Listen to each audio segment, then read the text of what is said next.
And then I want to just talk about one other thing, because this has been basically the original sin and historic problem of America and the left, and that is racial justice.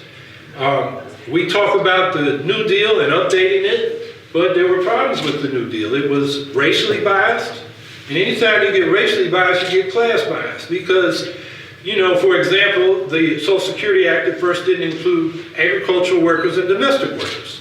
And that was aimed by the Dixiecrats, who were part of Roosevelt's coalition, so they would get behind the benefits that were provided. But, you know, who got caught in the crossfire? It wasn't just black folks, it was poor white folks, who were agricultural workers, sharecroppers, cotton pickers. So, you know, black folks may get the flu, but white folks get a cold when racism is strong and everybody gets sick. And that's the problem that the left and this country has not yet figured out. So we want to center racial justice. And it needs to be centered because the black-white income gaps and wealth gaps have been getting worse since 2000. Housing and schools have been resegregating since the 1980s. And here we are 65 years after Brown v. Board of Education and 50 years since the Fair Housing Act, and we're going the wrong way. So the first thing is we got to really start enforcing the anti-discrimination laws on the books.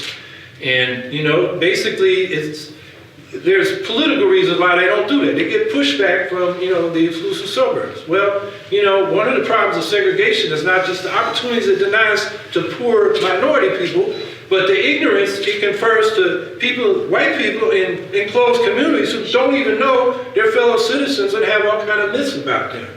So we got to enforce the laws. Second, we need stronger laws to reverse the growing segregation in the housing in the schools, which the courts have made it difficult to remedy. Congress needs to act to strengthen those laws and, you know, get around what the courts have done. We need to take affirmative action so that the racially oppressed communities are fully included in the jobs, in the housing, in the business opportunities, and the educational opportunities that a green economy reconstruction program will provide.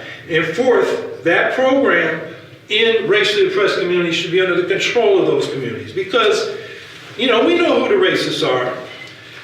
They are the people in institutions that make the decisions, usually white people, over people of color, in the schools, in the courts. They're lawyers, they're judges, they are employers. They are people with the power to discriminate. And if they have racist attitudes, it's hard to change, and they can conceal those racist attitudes. That's what institutional racism is about. The way to get around that is like disempower their ability to discriminate by empowering minority communities. And that's what the Green New Deal should do, by providing the resources for these communities in a way that the communities themselves have it under their control.